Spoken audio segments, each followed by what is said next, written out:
Hey, ¿qué tal? ¿Cómo están? Muy buenas tardes. Muchísimas gracias por su amable presencia. Como bien decía Andrea, el día de hoy vamos a conversar sobre algunos temas muy puntuales vinculados a ambos temas, tanto La a la guía de guía de remisión remisión electrónica como a el CIRE.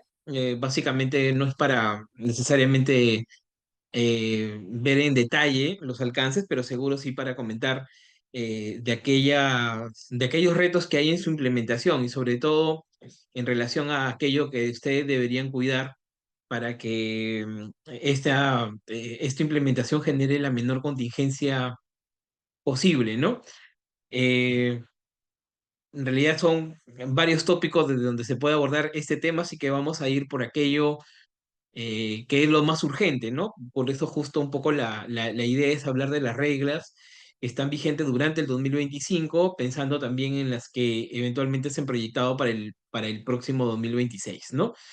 En relación a las guías de remisión electrónicas, hay que recordar que a la fecha ya todos estamos obligados y que básicamente por algunos problemas en el modelo, no digo que la guía no sirva, no digo que la guía no se pueda emitir, lo que digo es que hay algunos sectores, por ejemplo en el caso de los agentes de aduanas, en donde todavía hay algunos retos, o en los procedimientos de importación en general, en donde todavía hay algunos retos, o sea, hay algunos asuntos del modelo de negocio en sí, o sea, de la forma en cómo, o más que la forma, en los supuestos en los que se debe emitir una guía de remisión, la información que se va a consignar en ella, que de alguna forma no está del todo arreglado a cómo ocurren estos temas en el mundo real. Y entonces la guía de remisión electrónica, tal como la conocemos, se ha vuelto de difícil manejo, ¿no? De difícil aplicación. Y en esos escenarios, o por esas razones, entre otras, es que SUNAT viene brindando una suerte de prórroga, no a la obligatoriedad, ¿ah? Nadie nos ha quitado la obligatoriedad. A partir del 1 de enero de 2024, todos hemos caído en una obligación de generar guía electrónica, o sea, ya estamos a más o menos un año y medio de eso, pero lo que sí ha hecho es de flexibilizar la exigibilidad, al menos en el control de carretera, ¿no? En donde eventualmente en esta resolución de discrecionalidad, una norma que SUNAT ha tomado por costumbre ya publicarla en el peruano, si bien bueno, a la lógica de SUNAT por lo menos no es una resolución de superintendencia propiamente, y lo que hace una resolución adjunta como esta, las siglas estas que están ahí refieren a que se trata de una norma emitida por la digamos, en el área de tributos internos, no por la superintendencia en sí, ¿no? Eso no le quita mérito, digamos que no es un problema del todo legal, pero lo que quiere referir en buena cuenta es que es la publicación de una facultad o el sinceramiento de una facultad que fue otorgada por el Código Tributario hacia la administración del tributo, ¿no? Que en este caso sería a la SUNAT, considerando que es la entidad que ve el cumplimiento de este tipo de documentos, o que es por normativa la, digamos, la entidad que debería, o que está tanto los comprobantes como los documentos complementarios, ¿no? Este, perdón, este, Y en función a eso es que lo que ha dicho SUNAT en estas resoluciones es que todavía, y como verán ustedes, y hasta el 30 de junio del 2026 va a permitir excepcionalmente la emisión de la guía física, tal como la conocemos al día de hoy, de la guía física, bueno, pensando en también algunas reglas que ya entraron en vigencia en julio del 2023, ¿no? Pero en estos supuestos en donde el contribuyente obligado a generar guía electrónica lo que hace es emitir en sustitución una guía física, lo que dice en esta norma en buena cuenta es que no se le va a multar, no por ninguna infracción, ¿ah? Básicamente lo ha regulado en estas dos infracciones, una que se le aplica al transportista, que es la prevista en el numeral 5 del artículo 174 del Código Tributario, que es transportar bienes con documentos que no reúnan las características, ¿no? Ojo que la de transportar bienes sin documento es otra infracción, ¿no? Es la que está justo en el numeral previo, en el numeral 4, ¿no?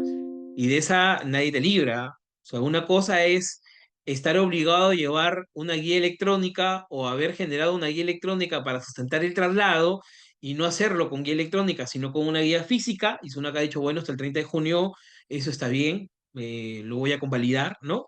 Y para el remitente, la misma historia vinculada a la infracción prevista en el numeral 9 del 174, ¿no? Que es aquella que se genera o que se tipifica ante la conducta de remitir bienes con documentos, o sea, hay un documento, pero que no reúne los requisitos, características o condiciones para ser entendida como una guía de remisión remitente, en este caso correctamente generada, ¿no?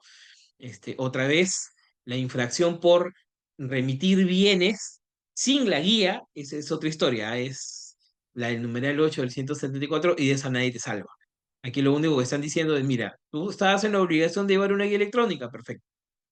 Por la razón que fuera, no estás generando una guía electrónica, sino que estás generando una guía física en sustitución de la electrónica.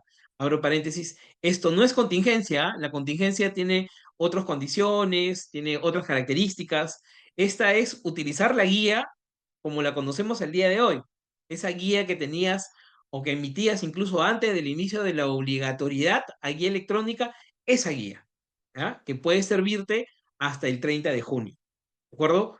En el caso de la contingencia, que vamos a verla, que es la posibilidad de emitir una guía física con ciertos datos adicionales, ¿no? Esa no tiene plazo, porque en cualquier supuesto, en cualquier tiempo, en cualquier momento, o sea, ya sea esto en el 2025, 2026, 2027, 2000, cuando corresponda, siempre va a haber supuestos en donde por hechos que no son imputables al generador, este no puede emitir la guía electrónica y entonces deberá generar una guía física, pero nuevamente es una guía distinta a esta, ¿no? O sea, esa guía en contingencia no es la guía a la que se refiere la discrecionalidad. La guía a la que se refiere la discrecionalidad no tiene los requisitos adicionales que básicamente es esta frasecita de guía emitida en contingencia, no la necesita. Por eso esta de acá, la que te permite, o sea, esta facultad discrecional publicada por la SUNAT, básicamente lo que te dice es sigue emitiendo la guía que venías generando. Ahí tienes hasta el 30 de junio y no va a pasar nada. Bueno, eso está, por lo menos en el control, te lo voy a convalidar.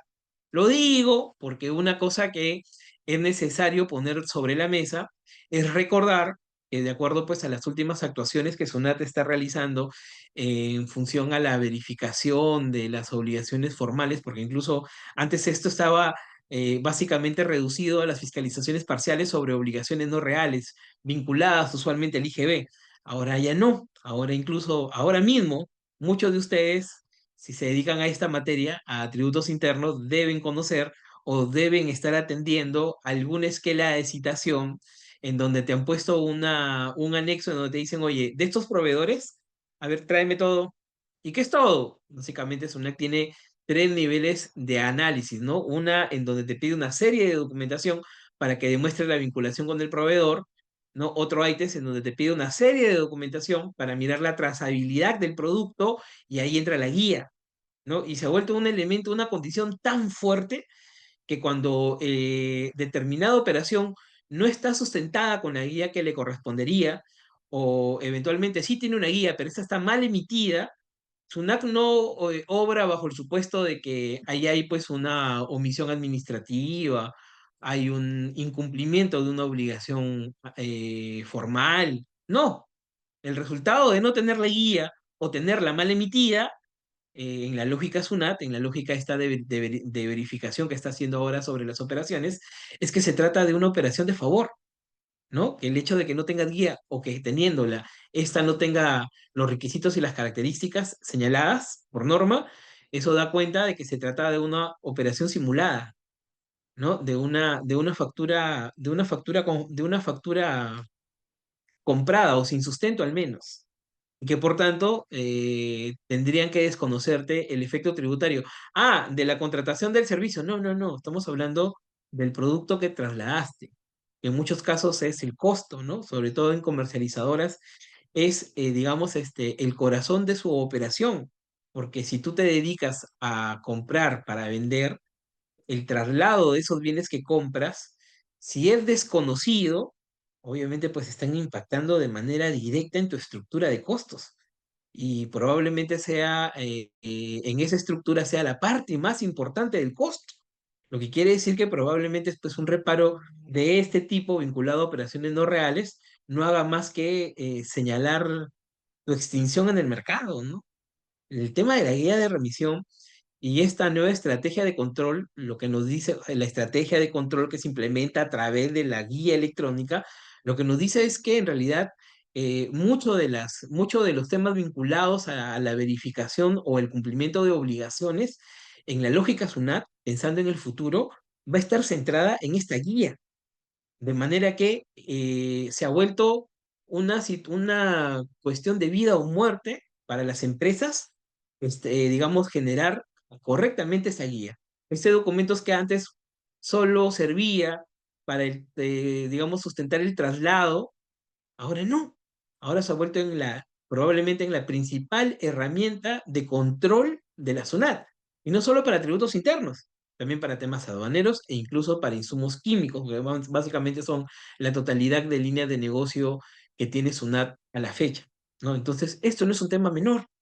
Por supuesto que en nuestras organizaciones deberíamos implementar la capacitación necesaria, tendríamos que contratar los servicios que correspondan para, digamos, estar conscientes de venir cumpliendo correctamente las obligaciones vinculadas a la guía, tenerlas clarísimas. La guía no es un documento nuevo, pero lamentablemente las hemos manejado en el mundo físico tan mal y tan de diversa manera, y la legislación es tan oscura sobre el tema, que la verdad que es que hasta el día de hoy, cuando nos toca hablar de guía electrónica, uno tiene que regresar a recordar quién es el obligado, en qué caso se debe, en qué caso no estás obligado, cuáles son las excepciones, porque además las líneas de excepciones que están recogidas en el reglamento de comprobante de pago, y eso lo que lo hace oscuro, es básicamente hasta 3, 4 niveles de excepciones, o sea, es la excepción de la excepción de la excepción de la excepción, hasta ese nivel llega, ¿no? Y entonces, bueno, aquí con el tema de la guía electrónica es cierto que SUNAT a nivel legislativo ha tratado de reducir significativamente esos supuestos, pero no es menos cierto que seguimos arrastrando todos nuestros errores del pasado, ¿no? O sea, todas aquellas dudas, aquellos medias verdades que teníamos en relación a la guía y que lo manejábamos en el mundo físico, se siguen generando el día de hoy, ¿no? Solo que ahora además, además de lo que ya teníamos, si bien ha tratado de reducir los supuestos de las excepciones, o por ejemplo el tema este del uso de guías resúmenes, o los supuestos en donde el comprobante de pago con datos adicionales me servía de guía, eso por si acaso ya no existe más, ¿ah? Desde julio, diciembre del 2023, eso ya no existe más. ¿Ya? Esto que llamamos factura guía, liquidación con los datos de la guía, eso ya no existe. Lo único, se ha quedado únicamente reducido para las boletas de venta, pero claro, uno necesita mayor control en boletas de venta porque realmente pues no le da efecto tributario al adquiriente. Bueno, salvo lo del nuevo RUS, etcétera, pero igual es una variable muy acotada. Entonces, ya le digo, en el tema de guía de remisión, necesitamos hacer lo que sea necesario en nuestras organizaciones para verificar si es que estamos cumpliendo plenamente con las obligaciones vinculadas a este documento que otra vez no solo sustenta el traslado de los bienes, sino que se ha convertido en un elemento de verificación de fehacencia de la operación principal para la SUNAT. Y SUNAT le está poniendo tanta fuerza porque resulta que cuando uno dice, bueno, pero a ver, tú me dices que no tengo la guía, perfecto, pero entonces múltame por no tener la guía, no me desconozcas el costo, ¿no? Y cuando se ha ido al tribunal fiscal, ya, y casi son, diría pues, la regla general, hay algunas excepciones en donde por supuestos vinculados a ese razonamiento en la fiscalización, pero después, por regla general, es un criterio que el tribunal fiscal confirma. No, ya lo judicial es otra historia, ¿no? Lo judicial sí es bastante más variopinto, pero por lo menos a nivel administrativo, de primera instancia, reclamación y segunda instancia, apelación ante el Tribunal Fiscal, es un criterio que se confirma. Y entonces, realmente nuevamente los reparos son elevadísimos, ¿no? Y pueden determinar la extinción de tu organización. O sea que hay que ponerle mucho refuerzo. Si es que no teníamos a un responsable dentro de nuestros equipos internos, hay que implementarlo, ¿no? Porque van a ver que incluso hay una rutina que hay que implementar ahora con el uso de la guía electrónica. Ahora sí, porque esto de lo que vamos a hablar, que básicamente es una figura llamada la no conformidad de la guía, es algo que ha venido a implementarse recién con el modelo electrónico de este documento, ¿no? Bueno, es un poco el resumen de lo que decía la norma de discrecionalidad. Recuerden, en la discrecionalidad, si yo voy a alegar la discrecionalidad, no necesito tener los datos adicionales en la guía física. Es la misma guía que yo emitía antes del inicio de la obligatoriedad. Ya, por cierto, ya con los datos adicionales que se han implementado a través de la resolución de superintendencia del 2022, la 123 de ese año, es cierto, pero básicamente es una guía como la que manejabas en el 2023, digamos, ¿no? Esa guía física, esa guía es la que tendrías que seguir emitiendo, ¿no? Insisto, temporalmente hasta el 30 de junio del 2026, que es hasta donde llega el actual alcance de la norma de discrecionalidad que SUNAT ha publicado ahora en junio del 2026, hace un par de meses, ¿no? Bueno, esto es lo que nos recuerda que todos estamos obligados al uso de guía a partir del 1 de enero del 2024. Esa norma, perdón, esa fecha nunca se prorrogó. Lo único que hemos tenido de ahí en adelante es la publicación de la discrecionalidad y las sucesivas prórrogas de estas, ¿ya?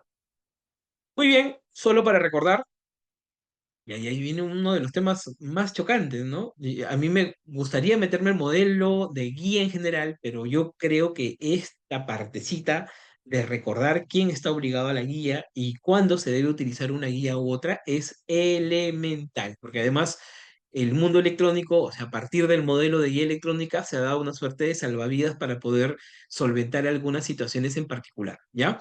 ¿A qué me refiero? Que la legislación no recuerda nuestro reglamento de comprobante de pago, artículos 17 y 18, que son básicamente los que también se utilizan aquí en el mundo electrónico, nos recuerda quién debe emitir la guía de remisión y dice básicamente, mira, el que va a trasladar, el que tenga condición de propietario poseedor al inicio del traslado, pero en buena cuenta es el que se obliga a trasladar, que podría hacerlo en su propia unidad, y a eso se le llama transporte privado, que solo se sustenta con guía de remisión del remitente, ¿ya? En unidad propia, no alquilada, no, en unidad propia o tomada en leasing, ¿ya? Es importante decir que cuando hablamos de arrendamiento financiero estamos hablando del arrendamiento financiero al que se refiere nuestro sistema legal vigente. Lo digo porque la norma internacional de contabilidad, probablemente hay muchos contadores acá, también por supuesto tiene una regla de que debe entenderse como contrato de arrendamiento financiero, ¿no? Y ahí, obviamente, pues es una norma internacional, no tiene por qué respetar ni tener en cuenta las condiciones o las características internas que hay en el Perú. Pero le digo, aquí en el Perú es obligatorio que el leasing lo celebres con alguna entidad del sistema financiero, esto es autorizada y supervisada por la SBC, ¿no? Fuera de ese ámbito, uno podría entender de forma genérica que un contrato de arrendamiento financiero es aquel que se celebra con cualquier particular, en tanto hay una opción de compra, hay un canon precio, o sea, hay un valor por el arrendamiento que no solamente cubre el valor del arrendamiento, sino que va amortizando el valor del capital, y al final hay una cuota de diferente forma le llaman, ¿no? Una cuota comodín, una cuota balón, un valor residual, una cuota residual, ¿no? Que a veces es de un sol incluso, ¿no? Porque se supone pues que durante el tiempo del arrendamiento financiero tú ya has pagado no solo el derecho del uso, sino también el derecho sobre la propiedad de ese bien, ¿no? Entonces, claro, otra vez, en la norma internacional de contabilidad, cualquier contrato que tenga estas características puede llamarse contrato de arrendamiento financiero, pero cuando el reglamento de comprobante de pago dice que el transporte privado, aquel que solo se sustenta con guía de remisión del remitente, es aquel efectuado en vehículo propio de la empresa, no del socio, no del hijo del socio, no del familiar del socio, no, no, de la empresa, ya, de la propia entidad, debe estar a nombre de la propia entidad, eso es un vehículo propio, o tomado en arrendamiento financiero, entiéndase, contrato regulado por el decreto legislativo 299 en el Perú, o sea, contrato celebrado con alguna entidad del sistema financiero. No es el contrato de arrendamiento con opción de compra con cualquier privado, no. Es el contrato financiero que está regulado en el Perú, ¿no? Ojo que eso es súper importante porque incluso la forma en cómo se controla ya, digamos, en la vida real, también me ayuda a entender a dónde voy a ir a hacer la consulta y qué eventualmente debería decirme esa consulta que está habilitada en los sistemas de registros públicos para entender eventualmente quién es el propietario de ese vehículo, ¿no? Entonces es eso, la regla general es que se entienda por transporte privado aquel que se realice en vehículo propio o vehículo en leasing, ¿no? Se acabó la historia. Cualquier otra figura, cualquier otro supuesto, transporte público. Y es que el problema con esto es que el término nos confunde, ¿no? Bueno, ¿y con qué se sustenta el transporte público? Con guía de remisión del remitente y la guía de remisión del transportista. Pero desde ya le digo, esto, cuando hablamos de transporte público, no quiere decir necesariamente que estoy contratando a una empresa de transportes propiamente dicha, ¿ya? Autorizada por el MTC, con el código del TUSE, de no sé qué, no necesariamente. Lo que yo diría es que, bueno, esas son reglas obviamente sectoriales de transporte. Aquí la regla tributaria que está regulada en el reglamento de comprobante de pago es que se entiende por transporte público todo lo demás. O sea, lo que no es transporte privado, ese es transporte público. Perdón, en transporte público hay una excepción adicional, ¿ya? Que es muy territorial porque dice que en un arrendamiento operativo, excepcionalmente, bajo cierto tipo de condiciones muy estrictas, también podría ser considerado, o sea, yo no soy el propietario del vehículo, ¿ya? Sino que lo he tomado en arrendamiento operativo, o sea, en arrendamiento, el dueño del vehículo es otro, ¿no? Y eventualmente también podría considerarse como un transporte privado, pero sí, solo si el arrendatario, o sea, el dueño del vehículo, perdón, el arrendador, el dueño del vehículo, es la empresa que produce los bienes que yo distribuyo. ¿Se entiende? En cualquier otro supuesto no, ¿ah? Para que esto funcione. O sea, aquel supuesto en donde incluso el arrendamiento operativo podría calificar como transporte privado es en el entendido que el dueño del vehículo, o sea, el propietario del vehículo que yo tomo en alquiler, que yo, inquilino de ese vehículo, tomo, ¿no? Pero él, el dueño del vehículo, es el que produce los bienes que yo distribuyo y siempre y cuando este traslado se realice dentro de una misma provincia. ¿No? El ámbito además es provincial, ¿no? O sea, si sale de la provincia, eso ya no es calificado como transporte privado, ¿no? Entonces es una cosa muy estricta. Yo creería que casi nadie entra ahí, ¿no? O que sectores muy específicos en el mercado podrían entrar ahí.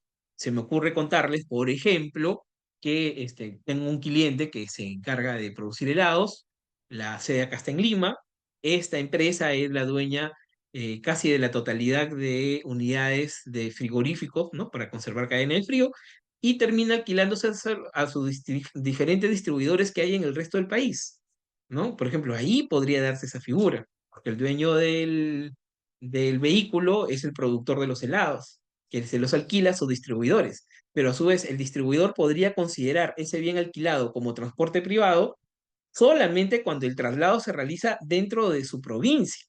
¿No? Si tiene que salir de la provincia, no del departamento, no de la región, en la provincia, si tiene que salir de la provincia, entonces eso ya no califica como transporte privado. Así que yo diría, mira, si no caes en ese supuesto, olvídate de arrendamiento operativo porque te vas a confundir. Quédate con la primera idea, que el transporte privado, aquel que se sustenta solamente con guía del remitente, es aquel en donde el traslado lo haces con tu propio vehículo o aquel tomado en leasing. Se acabó la historia, no hay más. Todo lo demás es transporte público. Ya cambié un ratito, pero a ver. A ver, en mi caso, el dueño del vehículo es el socio. ¿Qué es eso? Bueno, eso no es transporte privado, porque si el dueño del vehículo es el socio y no es la empresa, y el traslado lo estás haciendo, digamos, por la empresa, o sea, el que se obliga a hacer ese traslado para ir a recoger la compra, para ir a entregar la venta, para devoluciones, etcétera, para lo que sea que muevas, para lo que sea que utilices ese vehículo que no es tuyo, porque tienes un alquiler con el socio principal, que es el dueño del vehículo, eso es transporte público. No, pero a ver, perdón. El socio es una persona natural sin negocio. Yo le pago una renta él es perceptor de renta de primera categoría, él no es una empresa de transporte, no tiene autorización del MTC. Perfecto, igual sigue siendo transporte público. Y en ese caso, ¿quién emite la guía de remisión del transportista? Él tendría que emitir la guía de remisión del transportista. Basta con que estés afecto al tributo de renta de primera cuenta propia para que el sistema te habilite la generación de guía de remisión del transportista. ¿Ya? Ante esa realidad, porque ocurre mucho, es que el mundo electrónico, una cosa que no tenía el mundo físico, el mundo electrónico ha creado esta versión que se le llama este, guía única. ¿Ya? ¿Qué es una guía única? Es aquella guía de remisión del remitente bajo la modalidad del transporte público, en donde el remitente, sin estar obligado, consigna datos adicionales que liberan al transportista de generar su guía. En español, Miguel, otra vez. A ver, nuevamente, volvíamos al caso en donde el vehículo que la empresa utiliza es de propiedad del socio, del familiar del socio, del hijo del socio, de quien sea, ¿ya? Pero no es de la empresa. Hay un contrato de alquiler o de comodato si quiere, pero no es mío. Cuando yo lo busco en registros públicos, sale a nombre de la persona natural, no de la empresa. El vehículo no es mío. Entonces, eso califica, hemos dicho, como transporte público. Si es transporte público, nuevamente, ¿cuáles son los documentos que sustentan ese traslado? Tendría que haber la guía de remisión del remitente que yo emito, como empresa que va a recoger la compra, que va a entregar la venta, que va a entregar la devolución, no sé. Otra vez, por la razón que fuera, en el entendido que yo soy el obligado a hacer ese traslado, ¿no? Entonces, yo, empresa, emito mi guía de remisión del remitente bajo la modalidad del transporte público. ¿Qué dato es obligatorio? Entre otros, entre punto de partida, punto de llegada, fecha de entrega al transportista, etcétera, ¿no? Descripción de los bienes. Entre otros datos, el obligatorio es que yo, porque lo estoy haciendo en transporte público, consigne dentro de la guía de remisión del remitente el número de RUC del dueño del vehículo, ¿ya? Que no es una empresa de transportes, otra vez es el socio. Su número de RUC, porque así sea perceptor de renta de primera, debe tener un RUC. Y si no lo tiene, me dicen siempre. Y si no tiene RUC, bueno, tiene que sacarlo. No queda de otra, porque se supone que él está percibiendo renta de primera. Y si es comodato, igualito tiene que sacarlo, porque si es un comodato, él por esa renta ficta va a tener que regularizar el impuesto que equivale al 8% del valor de adquisición actualizado, ¿no? Recuerden que en inmuebles es 6, en bienes muebles es 8, pero hay unos factores de actualización que básicamente tratan de reflejar el índice de variación inflacionaria, por eso es que se utiliza como factor de actualización el IPM, el índice del precio al por mayor en Lima Metropolitana, ¿no? Es el IPM del mes anterior a la adquisición, va como denominador y como numerador va el IPM del 31 de diciembre del ejercicio en el que se va a determinar esa renta ficta, etcétera, ¿no? Se hace un cálculo y se paga como base del impuesto, como base sobre la que se determina el 5%, se utiliza el 8% de ese valor actualizado. Es el valor del vehículo actualizado. O sea, siempre necesita un número de RUC. Y si no tiene número de RUC, tiene que sacar el RUC, ¿no? Entonces, es un dato que el sistema te va a pedir obligatoriamente otra vez, ¿ya? En la guía de remisión del remitente, emitido bajo la modalidad del transporte público, entre otros datos, el único obligatorio sobre el transportista es que le pongas el RUC del transportista, bueno, el RUC y la razón social, ¿no? Los apellidos y nombres, no sé, ¿no? Que en el caso, si lo haces en Sol, le pones el RUC y automáticamente jale el dato, ¿no? No te pide más. Ese es el único dato obligatorio, porque claro, no es tu vehículo, es de un tercero a quien estás identificando, porque estás emitiendo la guía de remisión de remitente y en la parte respectiva le estás señalando que la modalidad del transporte es público. Ojo, que ese dato es algo que va dentro de la guía. ¿Ya? Dice modalidad de transporte público, lo que quiere decir que el vehículo es de otro. ¿Ya? Entonces, pues, no te pide ningún otro dato, ¿ah? Solamente el RUC y la razón social, los apellidos y nombres de quién es el arrendador o quién te ha cedido gratuitamente en el caso de los comodatos, digamos, en el entendido que no sea una empresa de transportes. Si es la empresa de transportes propiamente, ya, pues el RUC de la empresa de transportes, ¿no? Muy bien, pero en esa guía de remisión del remitente, para que el transportista, que es tu socio, que es persona natural sin negocio, ya no tenga la obligación de emitir su guía del transportista, en esa guía del remitente, bajo la modalidad de transporte público, tú opcionalmente, optativamente, puedes poner los datos del vehículo, o sea, placa, número de autorización, ¿no? Y del conductor, que es básicamente licencia de conducir, ¿no? Y con eso ya, sí, ojo, no estás obligado, ¿ah? Lo estás haciendo, estás consignando esos datos que como regla general debería consignar el transportista en su guía respectiva, tú lo estás haciendo de forma voluntaria para que el transportista ya no emita la guía que le corresponde. O sea, es una guía de remisión de remitente con datos adicionales para que el transportista ya no emita la guía que le corresponde. ¿Cómo se llama eso? Bueno, en el argot se le dice guía única. ¿De acuerdo? Y eso es. Y entonces está perfectamente válido. Insisto que esto es una versión que no había en el mundo físico. En el mundo físico, la única alternativa es que tu perceptor de renta de primera saque su talón de guía de remisión del transportista y bueno, ya quien las manejaba ya es un tema de coordinación interna, ¿no? Eso es, ¿no?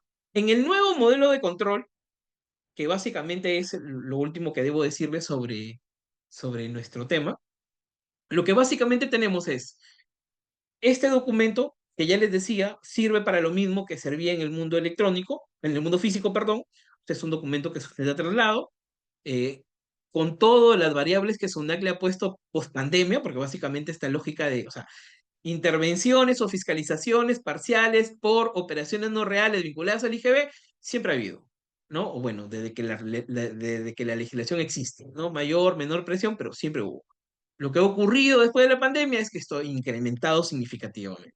Y Sunak se ha dado cuenta que es un reparo, vamos, si por el tema de la guía es un reparo casi seguro, ¿no? No hay quien te libere de eso, ¿ya? Entonces, además de eso, Sunak le ha puesto otras esperanzas, otros controles a la guía de remisión electrónica, porque básicamente lo que te dice ahora es que, bueno, como es una guía de remisión electrónica, es un documento que por definición internacional incluso es un unívoco, o sea, no es que a tu guía le pongas datos después, no, ¿no? Porque te acuerdas qué hacías en el mundo físico cuando por alguna razón tú tenías que cambiar el lugar de destino.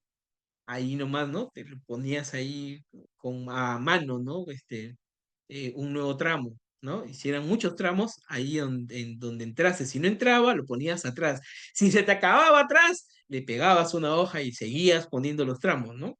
En cambio, en el mundo electrónico, no es que tú puedas llevar una representación impresa. O sea, a ver, si quieres llevas una representación impresa, pero esa representación impresa es eso, es una representación de la guía que existe en el mundo electrónico. Entonces, de nada serviría que sobre esa guía impresa tú te acomidas a ponerle los puntos, los nuevos puntos de partida y de llegada en el caso, por ejemplo, de un transbordo no programado. No sirve de nada. Entonces, para esa figura, porque el documento electrónico que ya se emitió es, digamos, inamovible, se creó en el mundo de la guía electrónica esto que se llama guía por evento, ¿no? Y en buena cuenta, ¿qué es la guía por evento? Aquella que corrige no todos los datos, ¿ah? Algunos datos que son necesarios cuando hay o cuando me enfrento a transbordos no programados, imposibilidad de continuar con el transporte o imposibilidad de entrega en el punto de llegada. O sea, llego y me dicen, no, aquí no es, yo no soy, yo no he pedido y tengo que regresarme, ¿no? O sea, son supuestos los tres, porque son únicamente tres.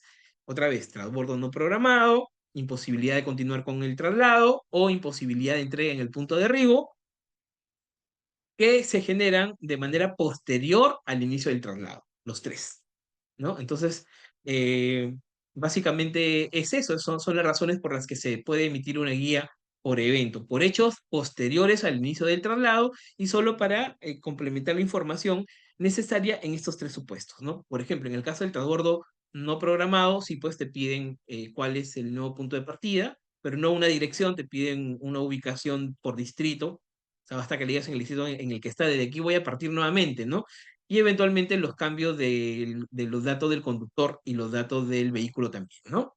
Eso es. En cambio, si tú quieres hacer cualquier arreglo, modificar cualquier cosa y el traslado no se ha iniciado todavía, entonces el procedimiento manda que lo que debas hacer es una baja de la guía, ¿ya? Que a diferencia de lo que teníamos en el anterior modelo, esta baja de guía puede ser comunicada en cualquier momento. El único requisito es que el traslado, el transporte no debe iniciar.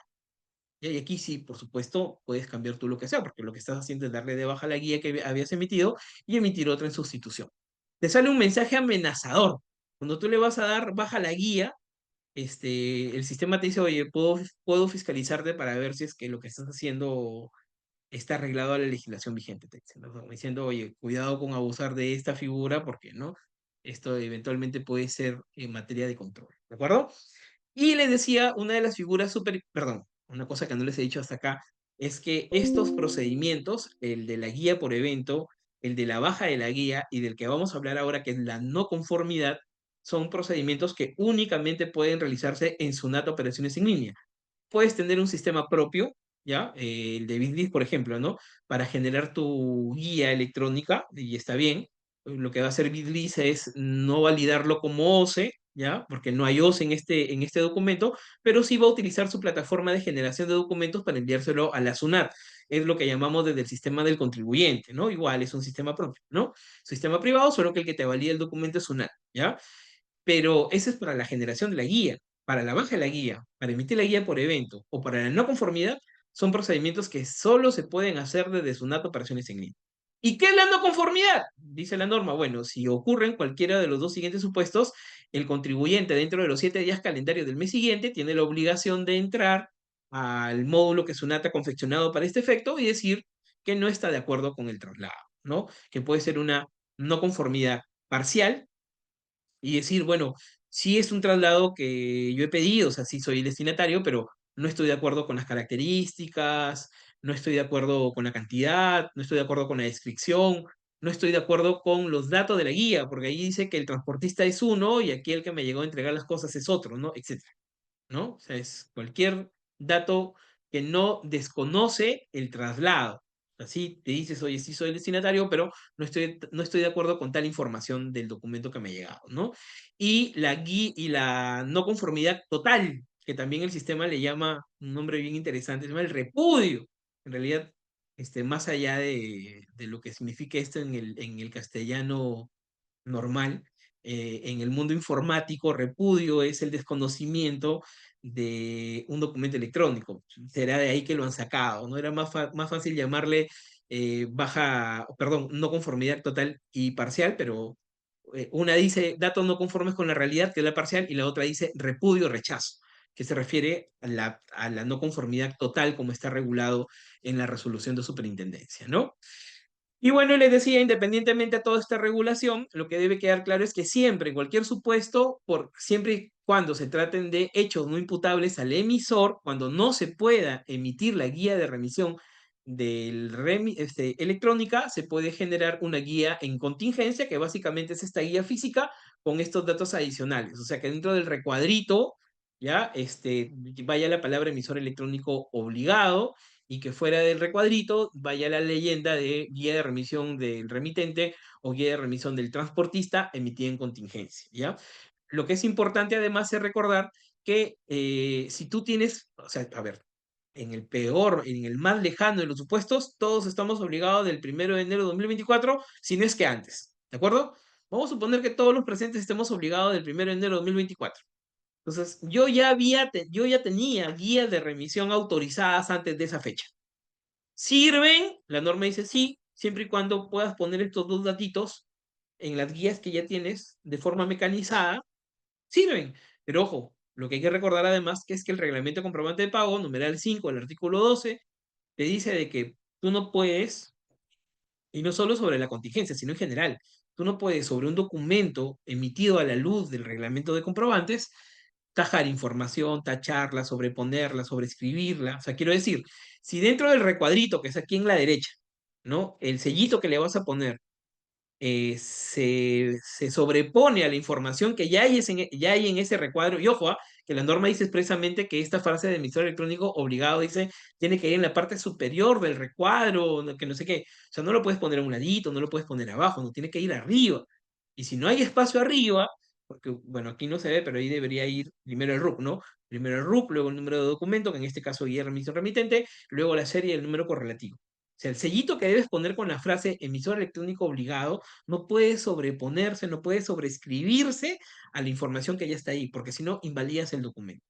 Entonces, la verdad es que yo en la práctica veo muy difícil que la estructura de la guía física que ya tengas autorizada antes del inicio de la obligatoriedad, otra vez, antes del 2024 tenga el espacio suficiente para que le pongas el sello sin sobreescribir, sin sobreponerte la información que ya existe. En cuyo caso, si es que no se puede, si es que no es posible eso, tu única alternativa para poder emitir guía de remisión en contingencia es autorizar nuevas guías, ya digamos ahora, o sea, en un momento en donde ya estás obligado a la guía electrónica. ¿Y en qué cambia? Cambia en el hecho de que ya esta guía que vas a mandar a pedir necesita ya tener de forma preimpresa estos datos. Ya no que el sellito, no, no, ya necesita venir de forma preimpresa, pero sobre todo y lo más importante es que la regulación ha señalado que debes hacerlo en una serie de comprobantes o de documentos que nunca antes hayas utilizado, ¿no? Y que por tanto, obviamente, si no es una serie completamente nueva, ese número correlativo va a dar inicio del 001. Ya, eso es algo que hay que tener muy en cuenta, ¿de acuerdo? Muy bien. Y luego llegamos así muy rápido a la parte de cuáles son los errores más comunes que se cometen en las empresas en una guía. Bueno, ya les he dicho un poco, a veces no estamos tan acostumbrados a identificar cuándo es una guía de remisión, digo, no solo para emitirla, sino también para recibirla, ¿no? Porque, o sea, el que está ahí en el almacén, el que se encarga de recibir los productos y por tanto la guía, porque no va a estar el contador, no va a estar el gerente, ¿no? Obviamente está el personal que se encarga de recibir los bienes. No, no es una guía que hayamos emitido nosotros porque estamos recepcionando bienes, pero entre otros, ¿no? Uno de los controles que debería hacer esta persona es revisar que la persona que está viniendo en ese vehículo, que el vehículo que está viniendo, ese vehículo cuya placa es número tal, le pertenezca al que está emitiendo la guía, si acaso solamente se ha sustentado con una guía de remisión de remitente, o sea, bajo la lógica del transporte privado. Porque si es transporte privado, solo guía de remisión de remitente, el vehículo le debe pertenecer a él. Y si no le pertenece a él, entonces, o sea, ya no se ve eso, perdón, hay una consulta pública de propiedad. Ya es una media verdad que le estoy diciendo porque lo que dice el derecho de contratos en general, lo que dice el derecho civil, el Código Civil, es que la transferencia de este tipo de vehículos se perfecciona con la entrega del bien y el pago del precio, nada más. O sea, la inscripción en registros públicos no es un acto constitutivo. O sea, no quiere decir que solamente aquello que se inscribió en registros públicos vale. No. Claro que en el mundo real es bien difícil que no esté inscrito en registros públicos, pero podría suceder, ¿no? Entonces, claro, como es lo más frecuente, lo más común es que esa transferencia, si ha existido, esté inscrita en registros públicos, entonces yo debo ir a esta consulta pública de propiedad vehicular, se llama consulta de propiedad vehicular, ponen en el Google, le van a pedir el número de la placa y ahí sale quién es el propietario. No te dice desde cuándo, te dice quién es el propietario y la fecha, ¿no? Y él es el que debe estar realizando ese traslado. Y si no es él otra vez, entonces tendría que venir acompañada de la guía de remisión del transportista, ¿no? Ya saben que la guía de remisión del transportista no requiere ser necesariamente una empresa de transportes. Entre otros datos, ¿no? Porque si además ve que el vehículo tiene una capacidad mayor a 2 toneladas métricas, además es obligatorio que dentro de la guía de remisión del transportista, de ser el caso, vaya el código de autorización del MTC, ¿no?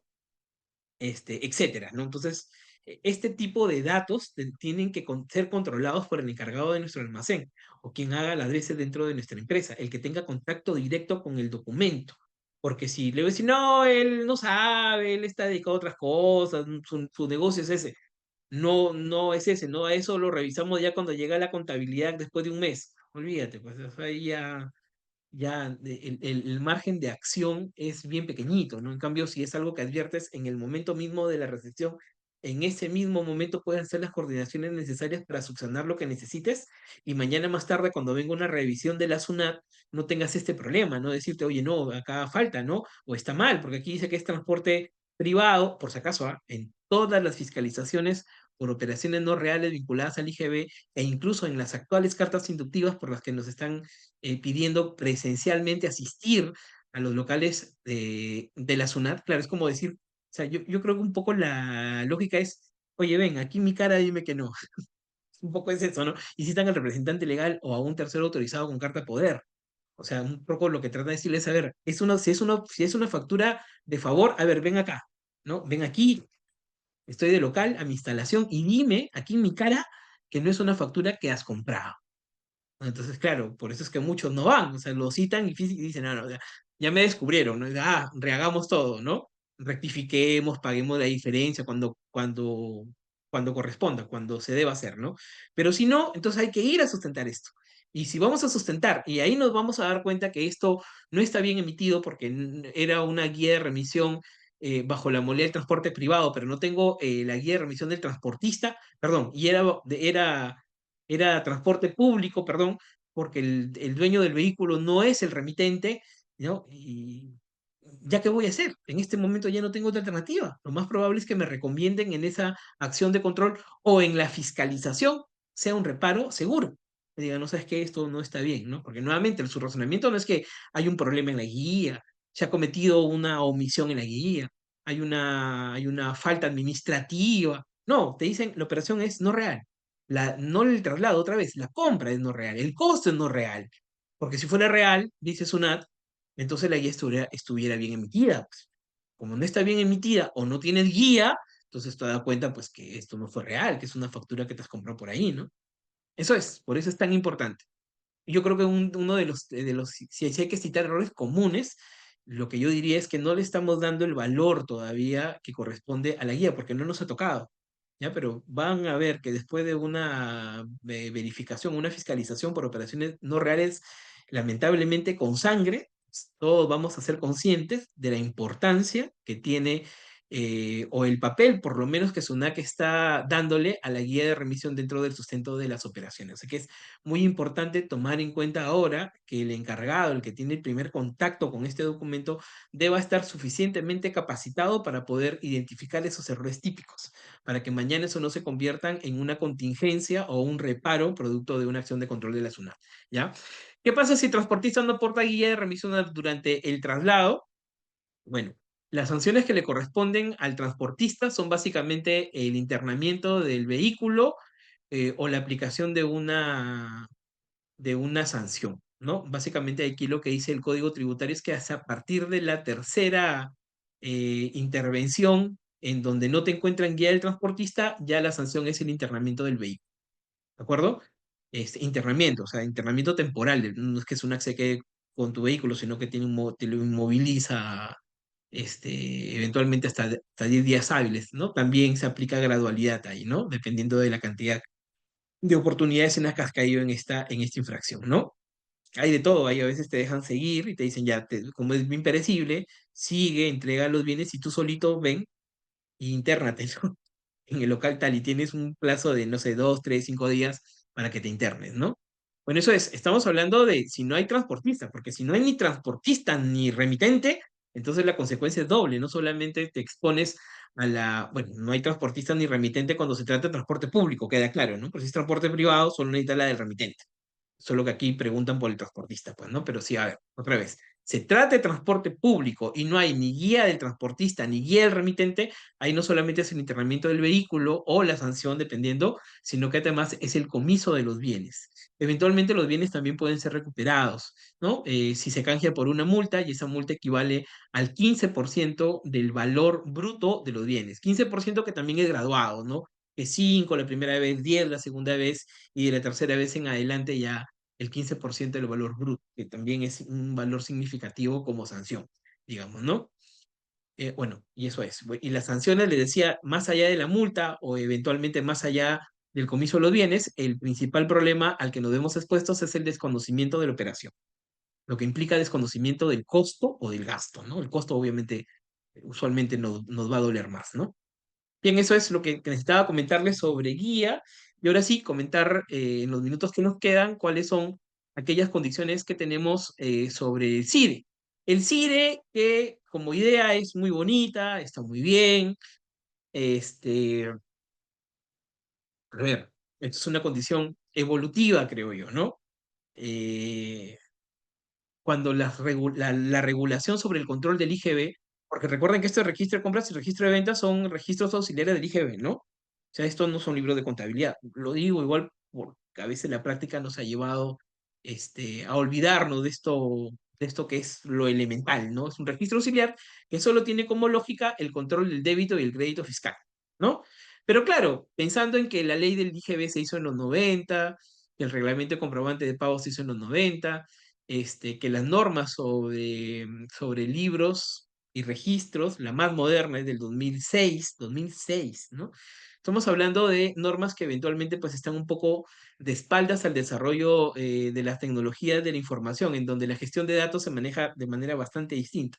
Pero no solamente es por la forma en cómo se consigue el dato, ¿no? Porque me dice, ah, sí, pues porque ahora tienes el documento electrónico, sale la información. No, no.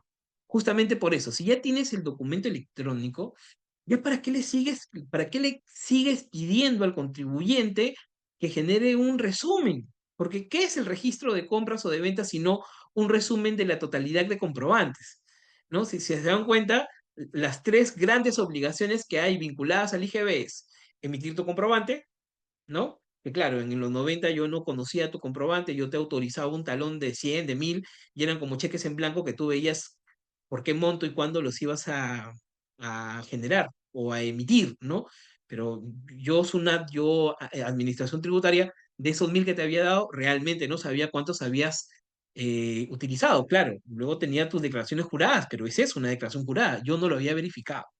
¿No? Después del comprobante, tenemos al registro de las operaciones, que es el registro de compra, registro de ventas, que era información un poco más agregada, o sea, no es al detalle, es comprobante por comprobante, pero no está la descripción, por ejemplo, están los demás datos que usualmente les hemos llamado ya en el mundo electrónico los datos de cabecera del documento, o sea, RUC del emisor, monto de la operación, impuesto, eventualmente el destino de la operación, o sea, el destino si es compra grabada, destinada a venta grabada, etcétera, ¿no?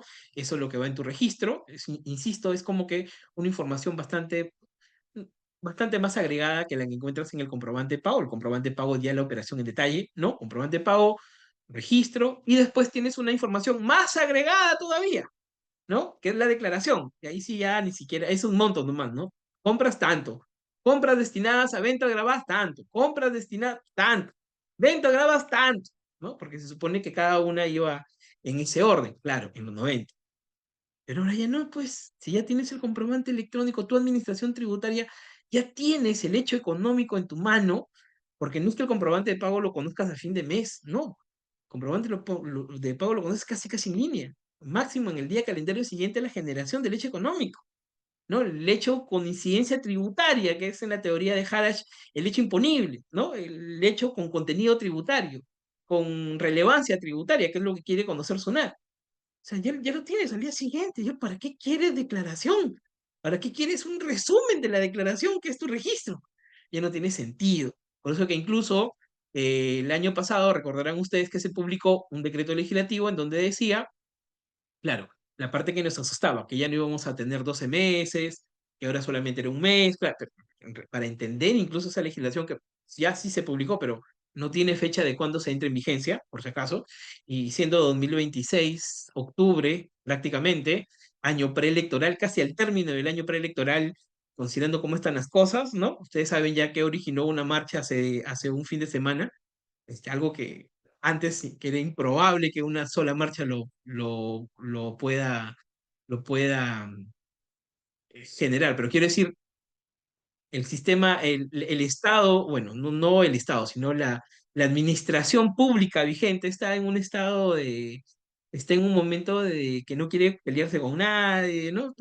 Por los efectos de la época preelectoral, ¿no? Eso es lo normal. Así que yo realmente no creo que ese decreto legislativo vaya a entrar en vigencia ahora mismo por lo impopular que es, ¿no? No creo que SUNAT, claro, SUNAT es muy técnico, pero hay un jefe de la SUNAT que es el MEF, que es el que tiene la muñeca política para darse cuenta cuando una herramienta que podría ser muy necesaria como país no es un buen momento para su implementación por las razones que fueran, ¿no? Entonces que no creo que vaya a entrar en vigencia ahora en el 2025 y tampoco en el 2026. ¿No? Pero no obstante, esa norma, que no es la primera de su naturaleza, porque ya hace a un par de años, el 2022, ya se había publicado una norma de naturaleza similar en donde decía que SUNAT en determinado tipo de condiciones podría señalar a quien ya no está obligado a llevar el registro de ventas. Lo que dijo esta norma del año pasado es, sí, te reduzco a un mes, pero porque tú ya no tienes la obligación de llevar el registro de compras. ¿no? Entonces, si ya no tiene la obligación de llevar registro de compras, yo, SUNAT, te voy a hacer tu registro de compras, que no es más que un resumen de tus comprobantes, comprobantes electrónicos que ya yo conozco casi casi de derecho económico mismo. Entonces, ¿para qué te engañas, no? Si yo mismo te voy a hacer tu registro, ¿no? Por eso es que te dice, ya no tienes 12 meses, tienes solamente el mes de la emisión del documento, porque además para mí SUNAT es la forma en que yo lo puedo controlar, que yo te haga tu propio registro, ¿no? Queda claro eso, ¿no? Entonces, pensando en eso, sí, pues el CIRE es la transición. ¿Por qué la transición? Porque el CIRE te permite verificar si determinado documento que tú estás anotando en tu registro de compras o de ventas, principalmente de ventas, igual creo que es, ¿no? Igual de importante es un documento que existe, porque lo que no había sucedido en el PLE o en el portal es que tú ponías el documento, bueno, portal ya te decía algo, ¿no? Pero PLE no te decía si el documento estaba bien o estaba mal, o sea, en el sentido de, es un documento que existe, es un documento verificado, es un documento que lo encuentra en una consulta pública de validez, porque a lo mejor, claro, cuando tú lo recibiste era un documento válido, pero ahora a la fecha N cosas pudieron haber ocurrido ese documento. Por ejemplo, que haya sido materia de una comunicación de baja, por ejemplo, ¿no? Que haya sido anulado cuando corresponda en las formas de anulación que tiene comprobante electrónico, ¿no? O sea, pueden ocurrir varias cosas. Entonces, un acta dice, oye, no, mira, ya, tú puedes tener un dato en tu software de contabilidad que básicamente es donde ha anotado todos los comprobantes que sustentan las adquisiciones. Está bien, perfecto, eso está bien. Pero déjame que yo te diga lo que yo tengo para que tú lo compares y adviertas en dónde está la diferencia. Porque si, por ejemplo, ¿no? Yo tengo 100 documentos y tú tienes 105, ¿no? Y yo te digo cuáles son los 5 que no los tengo yo, te digo, oye, estos 5 revisa, entonces tú te estás evitando una contingencia, porque ya te están dando la oportunidad de decirle anticipadamente al sistema, o el sistema te está diciendo, oye, estos 5 eventualmente te van a tener problemas porque yo no los tengo, ¿no? Claro, esa es la máxima. Así está planeado, ya que no funcione así ya es otra historia, ¿no? Pero entonces el CIRE sí es súper importante, porque insisto, si no lo vemos así, entonces ¿cuándo vamos a dar ese salto por el que, claro, es que esto, a ver, nuevamente, todos sabemos que una norma no nos gobierna, o sea, si mañana sale una norma y le dice al sol que salga 2 veces en el día, no por eso va a hacerlo, ¿no? Es un principio básico desde el principito y antes, probablemente, ¿no? O sea, es una regla de oro. O sea, porque salga una norma mañana va a decir, bueno, se acaba el registro de compras, nadie está obligado al registro de compras. No, tiene que haber un periodo de transición. ¿Para qué? Para que el Estado sepa que de forma responsable su base de datos a partir del comprobante electrónico es lo suficientemente robusta para no generarse un problema en la recaudación porque esté dejando de lado comprobante de venta o no generarle un problema, un perjuicio al contribuyente porque no le esté reconociendo comprobante de compra. O sea, tiene que haber un momento de transición y ese momento de transición se llama CIRE. Es una lástima que no se haya podido implementar correctamente porque a la fecha el CIRE, o sea, de todo esto que les he contado, el procedimiento de comparación es fundamental, ¿no? Fundamental. Yo sé que muchos de ustedes todavía están yendo a esta opción que dice reemplazo. Bueno, acá lo que tienen es un dibujito de cuál es el paso a paso, por dónde voy, ¿no? Este, pero realmente es si están yendo por el reemplazo siempre, es una oportunidad que como organización, como empresa, estamos perdiendo y también como país. ¿No? Porque si no, nunca va a llegar ese momento en donde tú mismo te estás dando cuenta de qué cosa te falta o qué errores estás cometiendo que llevan a que ese registro, esa anotación en tu software de contabilidad, ¿no? Como input de compras o de ventas, ¿no? ¿Qué cosa estás haciendo mal? De tal forma que siempre mes a mes genera diferencias con la propuesta de la SUNAT. Porque en ese momento, oye, siempre tengo diferencias con los recibos por honorario. ¿Tengo que anotar recibo por honorario en el registro completo? No, no es necesario. No está prohibido, no, pero no es necesario. Pero si eso me va a generar una diferencia con el registro de la SUNAT, bueno, ya no lo pongo, pues, ¿no? Oye, tengo que anotar boletas de venta boletas de venta que son para mi compra en mi registro de compras. Mira, en la SUNAT no viene. No, es que tampoco es necesario. Entonces ya, para no tener diferencias, ya no lo hago, pues, ¿no? Y así, ¿no? Se va construyendo aquello que es estrictamente necesario para el control del débito y el crédito fiscal, que siempre fue el objetivo del registro de compras. ¿Ah? Y entonces, es necesario hacerlo, pero otra vez, en toda esta lógica, en todo este razonamiento, lo trascendental es la comparación, porque si no comparas, entonces todo esto que acabo de decir no tiene sentido, me quedo sin piso, ¿no? Por si no comparas es lo mismo que hemos estado haciendo, ¿no? El problema es que este botoncito de comparación, que aquí en la imagen que tengo todavía está encendido, hace más o menos 2 años o un poco más está apagado. ¿No? Y que incluso, bueno, no lo he visto hoy, pero hasta la semana pasada, en el servicio donde sí estaba encendido, que era en la versión para escritorio, o también llamado cliente, aplicativo cliente, o aplicativo Sire, o aplicativo Migue, ¿no? Que es esta es una versión que se descarga a través de módulos independientes, que quedes grabado en tu escritorio. Ahora necesita un poquito más. Antes era descargar y nada más. Ahora sí tienes que un poco validar que Java pueda utilizar tu PC como un microservicio web, ¿no? Que le permita enlazarlo con el servicio de la nube, de la SUNAT, para hacer las verificaciones o bajar la información, ¿no? Ahora sí te pide un poquito más, ¿no? Los manuales, por supuesto, por si acaso también están ahí, van ahí al ítem 69 de módulos independientes.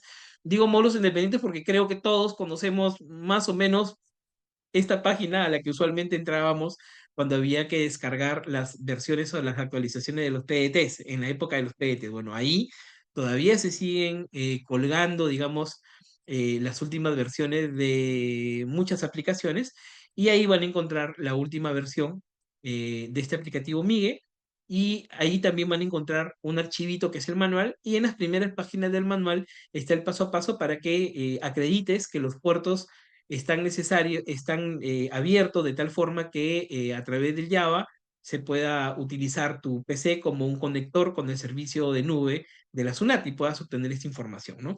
Es lo único. Y después le digo, lamentablemente incluso ahí está apagado también el procedimiento de comparación. Pero si algo hay que decir entonces, y si es tan valiosa la comparación, porque yo lo he puesto en esos términos, y no me desdigo, no es una exageración. Yo digo otra vez, el CIR es una cuestión evolutiva, es una cuestión necesaria, es algo que necesitamos para que responsablemente el Estado peruano diga, bueno, ya, hasta la semana pasada, hasta el vencimiento de las obligaciones del mes anterior, el 99.9% de contribuyentes ha utilizado la propuesta, lo que quiere decir que la propuesta está suficientemente robusta, ¿no? Para que yo ya diga, en pitazo final diga, bueno, hasta aquí se utiliza el registro de compras, ya nadie más está en la obligación de, ahora yo Estado voy a hacerles el registro de compras, ¿ya? Y ya entonces ya no tienes necesidad de los 12 meses porque yo mismo te voy a consignar tu registro, ¿no? Etcétera. Y con eso, bueno, ya no tendrías la obligación del registro, ya no tendrías la obligación de la declaración incluso, y tu única obligación formal de las tres que tenías en el mundo del papel de los 90 se va a quedar en generar correctamente el comprobante electrónico. Nada más, y así ganamos todos, ¿no? Entonces, pero si no hacemos este procedimiento de comparación, claro, tú dirás, oye, pero que la propuesta de la SUNAT coincida con mi registro, eso es una chamba de la SUNAT, eso no es una labor mía. No, no, perdón, es labor de los dos, porque así como SUNAT tiene muchos errores ahora, el contribuyente también tiene prácticas que no están arregladas con el registro de compras. Y que cuando SUNAT empiece a corregir, ojalá sea muy pronto, estos errores que hay en su aplicación, debe dar lugar a, pues, a que estas prácticas de los privados también esté alineado de tal forma que lo que los dos entienden como registro de compras, como control del crédito, del débito fiscal, se parezca a lo más. Y en ese momento, otra vez, de manera muy responsable, el Estado peruano podrá decir, ¿sabes qué? Nos olvidamos de las declaraciones mensuales del IGB, nos olvidamos del registro de compras de ventas, ¿ya? Tu única obligación que sea generar correctamente el comprobante electrónico. Eso es. Entonces, no hay que tenerle miedo al CIRE, no hay que renegar del CIRE, ¿no? Como todo, como toda nueva obligación, esto ya no es tan nuevo, esto viene desde noviembre del 2021. Qué vergüenza, ¿no? 4 años después. 4 años después y todavía no está implementado. Bueno, vergüenza para todos. Esto no es una cuestión solamente de la SUNAT, diría yo también, mucho tiene de nosotros, si es que acaso tú sigues yendo por el procedimiento de reemplazo. Dices, no, el reemplazo, ¿qué voy a estar poniendo a mirar? ¿Qué coincide? Que no, el reemplazo de frente, ¿no? Bueno, te cuento que incluso en el reemplazo, cuando te carga en esta pestañita que se llama preliminar, tanto de compras como de ventas tienes ahí la oportunidad de mirar las inconsistencias, es la primera barrita o la primera columna que está en la parte izquierda, ¿no? Incluso eso te debería, claro, hay algunas inconsistencias que son absurdas aún, ¿no?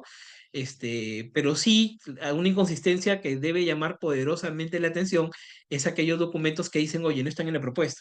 Claro, siempre y cuando se traten de factura, nota de crédito, nota de débito. Lamentablemente uno de los errores también más relevantes que hay en el CIRE es el hecho de que no hayan podido todavía integrar a más documentos y que la propuesta, por lo menos para el registro de compras, que es lo más clamoroso que hay, solamente se componga en buena cuenta de facturas, notas de crédito, nota de débito y DUAS. Todavía no han puesto recibos de servicio público, luz, agua, telecomunicaciones. Todavía no han puesto es el tema de boletos aéreos, ¿no? Que son documentos de uso muy común, ¿no? Y que claro, con eso me ayudaría a que yo, contribuyente, no tenga el fastidio de cuando hago la comparación salten todos esos como diferencia. Claro, saltan como diferencia porque la propuesta todavía no los contiene, ¿no? Insisto que faltan de los dos lados, pero nuestra parte sería ir al procedimiento de comparación. Ya, claro, yo sé, tipo documento 14, ya, yo sé que todos van a hacer una diferencia, pues porque yo sé que no viene dentro de la propuesta, entonces eso ni siquiera le debo tomar atención. Pero si hay una factura electrónica, el sistema dice que sí es una diferencia porque yo estoy anotándola, pero el sistema no la tiene, eso sí, me debe llamarla poderosamente la atención para evitar contingencias en el futuro. Lo mismo una nota de crédito o una nota de débito electrónica, ¿ya? Eso es. Luego, por lo demás, recordarles que en este módulo de CIRE también se ha construido, digamos, el módulo necesario para cargar la información de ajuste, en cuyo caso se están utilizando dos módulos distintos, ¿no? Uno para comunicar los ajustes de aquellas operaciones que ya se generan en un periodo CIRE, ¿no? Que básicamente son estas que se llaman ajustes carga de ajustes posteriores y aquellos ajustes de operaciones que están anotadas en periodos anteriores al CIRE, por ejemplo, ¿ya? Yo estoy obligado al CIRE desde agosto del 2024, ¿de acuerdo? Soy un RMT que no entró en obligatoriedad desde octubre de 2023. Yo he entrado recién en agosto del 2024, ¿ya? Entonces quiere decir que, por ejemplo, en el 2022 he anotado en portal, en PLE, ¿ya? Y ahorita me doy cuenta que hay que corregir operaciones o documentos que están anotados en mayo del 2022, cuando yo era PLE o portal. Pregunta, ¿en dónde debo corregir eso? ¿No? El sistema dice, "Oh, tienes que hacerlo acá, tienes que hacerlo desde el CIRE, porque tú ya estás obligado al CIRE. Y ahí para eso utilizas este módulo que se llama carga de ajuste de periodos anteriores. ¿Anteriores a qué? Anteriores a la obligatoriedad del CIRE. Ya, si quieren, incluso están ahí los anexos que se deben utilizar para cada caso en concreto. Lo mismo para el registro de compras, ¿ya? Lo único que hay que recordar ahí es que tenemos un registro adicional que es el de no domiciliados, ¿de acuerdo? Pero funciona bajo la misma lógica, ¿no? Está el procedimiento de reemplazo, no obstante, siempre los voy a invitar a que vayan por el procedimiento de comparación, ya que la comparación está deshabilitada, podemos sacarlo a un Excel y hacer la comparación desde ese medio, ¿no? Hasta que SUNAT pueda generar este procedimiento ya de manera, o sea, ya corrija lo que haya que corregir y pueda presentarnos el procedimiento de comparación desde las aplicaciones, ¿no? Bien, lo demás es que hay que recordar que les mencioné por lo menos una plataforma adicional. Les dije que esto se puede hacer a través de una comparaciones en línea o se puede hacer a través de esta aplicación para PC llamado aplicativo mío, aplicativo cliente o aplicativo Cire. Pero hay una tercera versión, ¿no? Que es el desarrollo que se puede hacer desde el software propio a través de estos códigos de integración llamados API, el API Cire. Pero es básicamente ahí es lo que tu software desarrolle, pues eso no es una plataforma, ¿no? Claro, tú puedes hacer todo este procedimiento, comparar, reemplazar, adicionar, complementar, lo que sea necesario.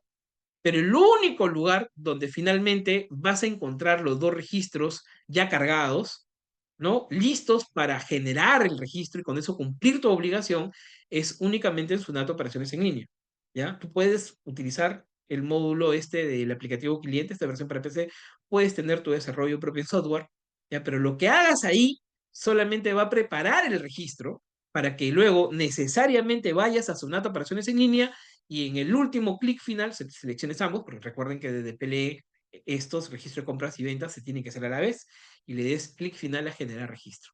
Y eso es.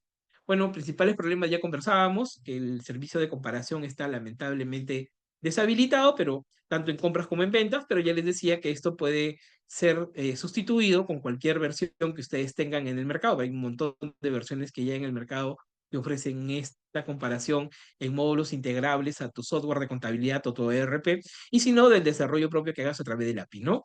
O si no, lo sacas, lo exportas a un Excel, ¿ya? Y desde ese Excel haces tu comparación, ¿de acuerdo? Hay otros problemas, como hay problemas incluso en las nomenclaturas, ¿no? Para hacer el procedimiento de comparación en el registro de compras. Hay algunas reglas que todavía son distintas para la validación de los mismos anexos, o sea, el anexo 2 que es decir, por ejemplo, para darles un caso, ¿no? En el registro de ventas, el anexo 2 tiene la misma estructura, el anexo 2 sirve para incorporar comprobantes físicos a la propuesta, ¿no? Y el anexo 3 del registro de ventas sirve para comparar o reemplazar, pero en realidad la diferencia está en el nombre, porque luego el contenido de las columnas o de la estructura de información es la misma, pero no obstante, las reglas de validación entre los dos son distintas. ¿No? Entonces eso genera problemas para la programación, por ejemplo, ¿no?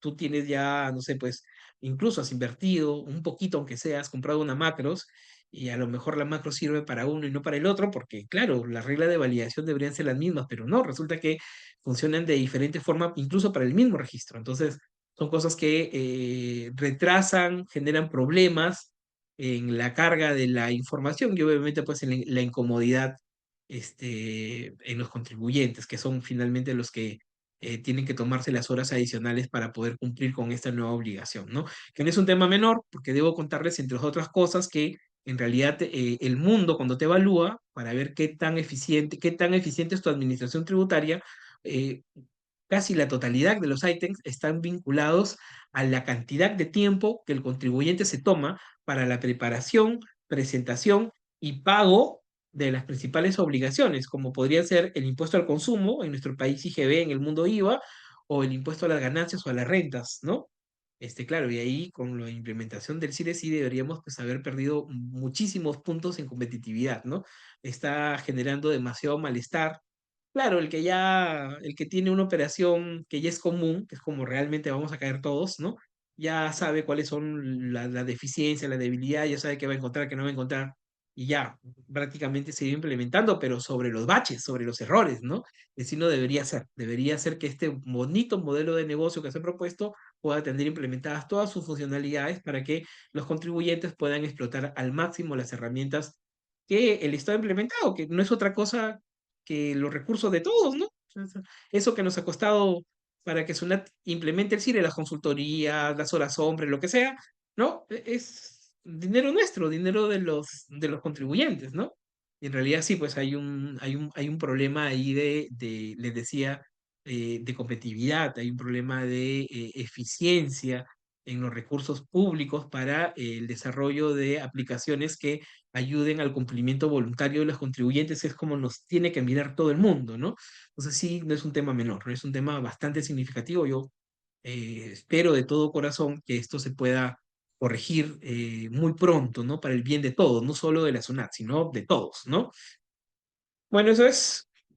Algunas preguntas, dice, ¿qué diferencia hay entre el CIR y los libros electrónicos tradicionales? Ya le decía que hay que comparar, y la comparación es fundamental porque te ayuda a evitar observaciones futuras, que en la comparación te ayuda a identificar aquellos documentos que eventualmente no están en la base de datos de la SUNAT, y eso nos debe llamar poderosamente la atención. ¿Por qué una factura electrónica que mi proveedor me ha emitido, ¿no? Y que yo la tengo como una adquisición válida, ¿por qué no está en la base de datos de la SUNAT? Lo primero que debo hacer ahí es ir a mirar a la consulta pública validez, ¿no?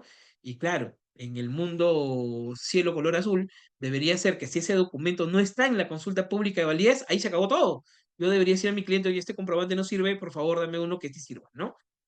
Pero lo cierto es que incluso ahí podrían haber algunas variantes, o sea, algunas situaciones por las que, a pesar que no se encuentra el documento en la consulta pública de validez, no obstante, el documento es válido. ¿Y cómo me doy cuenta de eso? Con la llamada constancia bueno, dependiendo, ¿no? Si es el sistema OCE, con la CDR, ¿no? Con la CDR en condición de sectada, ¿de acuerdo? Que es la CDR, la constancia de recepción, en condición de aceptada. En el mundo del llamado sistema del contribuyente o del facturador o incluso el del sistema llamado de empresas supervisadas, realmente también existe esta versión de CDR, ¿no? Constancia de recepción en condición de aceptada, solo que en estos últimos podría ser aceptada con observaciones, hay otras variantes, pero al fin y al cabo termina siendo una CDR en condición de aceptada, ¿no? O se no tiene CDR rechazada, los otros sistemas sí, pero podría haber una constancia de inconsistencia, ¿no? Que es básicamente lo que generamos.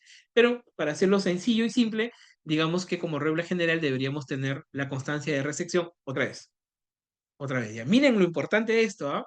Cuando yo voy a toda la legislación que se hizo para comprobante electrónico, en toda, no importa en qué sistema sea, sistema el único que no es así es Sol, ¿ya? Porque ahí sí Sol libera a todo el mundo de que guarde, porque supuestamente es una que está guardando, ¿no? O sea, los comprobantes que comienzan con la serie E, los que se generan a través de Sunac Operaciones en Línea o del App Emprendedor o App Emprender, que es en realidad una extensión de Sunac Operaciones en Línea, ¿no? En esa sí nadie tiene que guardar, ¿ya? Ni cliente ni proveedor.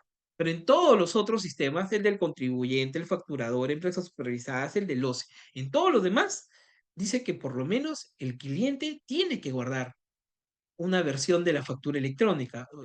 Perdón, la factura electrónica se guarda en archivo digital, ¿no? No sirve que la imprimas y la metas a tu archivador, eso no sirve. Eso no tiene ningún sentido además, ¿ya? Se tiene que hacer la versión electrónica. Pero tú me dirás, oye, pero yo no tengo ¿cómo se guarda, dices? Ah, el PDF. No, no, el PDF no. La factura electrónica, que es un archivito .xml. Yo no tengo el XML. Te soy sincero, en realidad no lo necesitas. Si acaso ese comprobante está en la propuesta, está en la consulta pública, no lo necesitas. Pero sí es fundamental cuando el documento no está. Porque si no está, quiere decir que SONAC por alguna razón no lo tiene, o por lo menos dice no tenerlo. Entonces ahí sí necesitas el XML porque mañana, si no tienes el XML, mañana viene SUNAT y te desconoce la operación.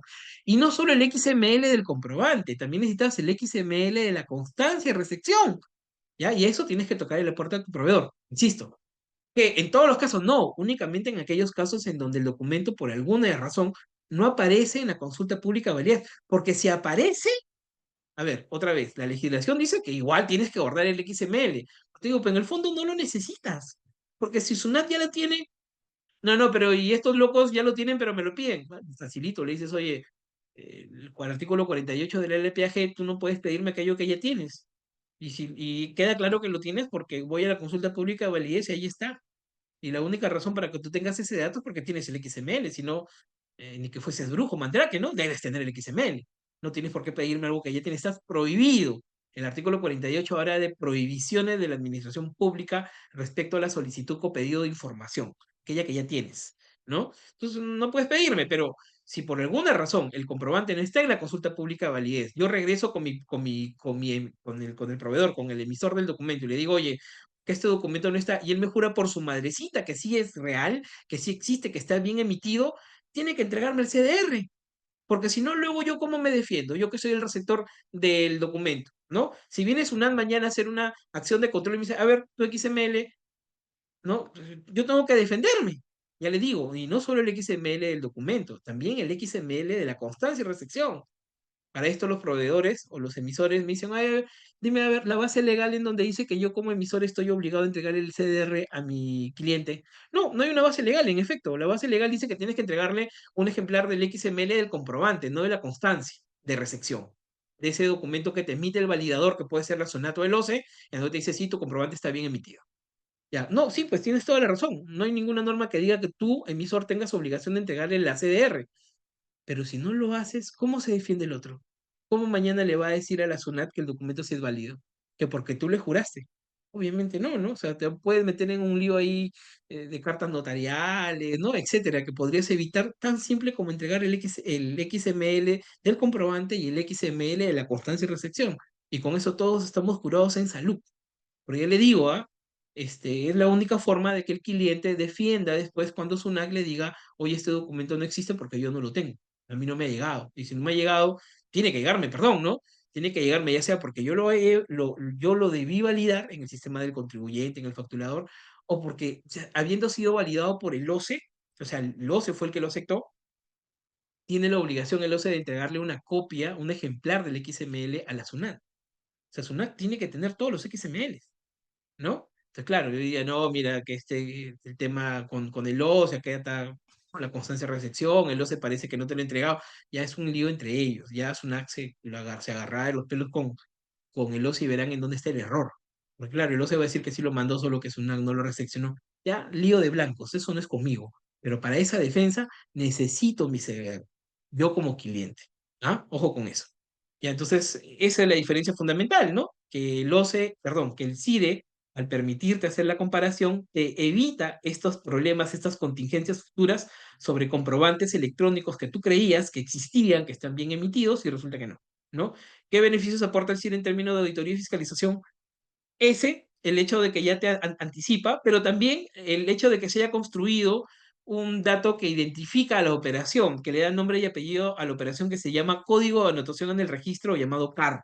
Ya con eso, Sunata ha podido controlar bueno, una cosa que era odiosísima en los software, que no controlaban la anotación duplicada, o que eran a veces víctimas de algún vicio de quien registraba. Decía, ya, ya si yo registro en el mes en que me llega, que es principio del diario, principio de contabilidad, ¿no? Pero, y también registro en el mes en el que pago mi detracción. Ya, pero esa lógica es que registraban en el registro de compras, ¿no? Un montón de veces he escuchado, he visto eso. Y eso es obvio que no. En compra, tú lo registras únicamente en el mes en el que vas a utilizar el crédito fiscal, que será el mes o aquel periodo en cuyo plazo has hecho el depósito de la detracción, ¿no? Si no, ¿para qué lo vas a anotar en compras? Sí, tiene sentido que lo anotes en el diario, pero no en compras, porque es un crédito que no vas a utilizar. Ya, ese tipo de cosas ya corrige a nivel de control, de verificación, de fiscalización, SIRE, que te impide, utilizando el CAR, te impide que tú anotes documentos duplicados. Bueno, y una cosa más interesante todavía es que tú ni siquiera tienes que poner el CAR, pero como este código de anotación del registro, que es el número de DNI de la operación, son 27 dígitos que se componen en su totalidad de los datos de cabecera del comprobante, los 11 primeros dígitos del emisor del documento, los dos siguientes el tipo de documento, por ejemplo, si es una factura 01, los cuatro siguientes la serie y los 10 últimos el número correlativo, ¿no? Así tú no pongas el CAR, cuando tú subes un comprobante a través de tu registro, Sunac ya automáticamente le genera el CAR, porque son datos que va a tomar del comprobante, y lo compara con su base de datos para mirar si es que ese mismo documento no lo has anotado antes. Y si lo has anotado antes, te dice que no lo puedes anotar porque ya está anotado antes, ¿no? Entonces sí, hay cosas que significativamente han mejorado, digamos, a nivel de control para tratar de evitar, claro, porque la tecnología de la información, la inteligencia artificial y todo, lo que debe hacer es ayudarnos a reducir el rango de error a los humanos, ¿no? Entonces, eso es bueno, nos ayuda a controlar este tipo de cosas que antes no veíamos, las visibiliza en todo caso, pero sobre todo para la SUNAT además le ayuda a tener la certeza de que le va a llegar un registro de compras y un registro de ventas más limpio. ¿Y por qué quiere limpieza? Ah, porque luego puede aplicar variables de control, una cosa que nunca ha podido hacer de manera segura sobre la base de datos que le da PLE. No ven que como ahí vienen datos mal registrados, comprobantes que no son válidos, comprobantes que se han anotado antes, etcétera. Cuando SUNAT quiere hacer cualquier valor de control, por ejemplo, controlar la diferencia que había entre DAOT, o no sé, pues, o cuentas por cobrar de la casilla tal de la DJ anual, con el monto que está en las DJ mensuales 6/21 de enero a diciembre versus comprobante de pago. No puede, pues, porque lo que está en su registro de compra de ventas es basura, es información que no está verificada, ¿no? Entonces, eso también le ayuda a la SUNAT por el lado de las auditorías y de la fiscalización, y a nosotros nos ayuda a anticipar esas posibles contingencias. Entonces, es un gana-gana, ¿no? Un win-win para ambos, ¿no? ¿Qué consejos prácticos darías a la empresa para prepararse y evitar errores en la transición de CIDE? Bueno, a la fecha ya estamos todos obligados a CIDE. El único grupo que podría ser pequeño digamos, en número de empresas, pero que es el más voluminoso en operaciones, son los contribuyentes que están declarados como PRICOS en cada una de sus jurisdicciones, o sea, PRICOS zonales, PRICOS regionales, PRICOS nacionales. Todos los PRICOS, SUNAC les ha dicho que recién es obligatoria el uso de CIDE, ¿no? Compra de ventas a partir de enero del 2026. Si hubiera alguien que está en ese grupo, yo le recomendaría no esperar al plazo, no esperar el último momento, sino que ya eventualmente empezar a ir generando o validando esta información para evitar, digamos, llegar a enero sobre la obligatoriedad. Si es que no la vuelven a postergar, claro está, ¿no? Y recién darse cuenta que hay algunas cosas que le faltan implementar, algunas validaciones de datos que son necesarias, etcétera, ¿no?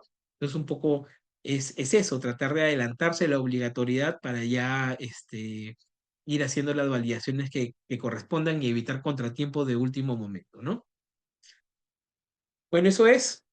Yo les ruego que me permitan, yo sé que tienen muchas preguntas, les ruego que me permitan escoger un par de cada tema, ¿ya? Y dejar nuestra conversación aquí, porque debido al formato de la presentación del día de hoy, no va a ser posible atender todas, pero seguro que habrá oportunidad para poder conversar sobre estos temas en el futuro inmediato. A ver, la señora Jessica me dice... Si tenemos un camión de reparto bajo arrendamiento operativo donde los vehículos no es propiedad del fabricante, ¿debo emitir una guía de revisión remitente y marcar el tipo de transporte como público? Así es, tal cual.